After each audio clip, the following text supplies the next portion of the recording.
বড় একটা কারখানা উঠবে বুঝছেন ভাই। 4 সুতা আর 5 সুতা দিয়া এরপরে কলমগুলো খাড়া করাইছে।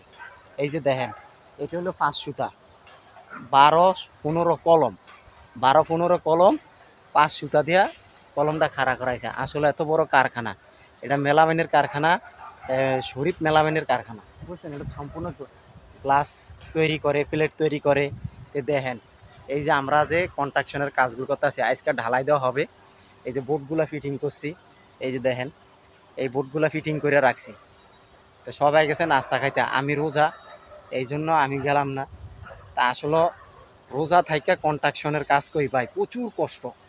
এই যে দেখেন সম্পূর্ণ এই জালিগুলো আমার নিজের হাতে বাইন্ধা রাখছে। এই যে আমি দেখাই, এই যে একটা, ঠিক আছে, 5 সুতা, সম্পূর্ণ 5 সুতা দেওয়া এই জালিগুলো বাইন্ধা রাখা হয়েছে।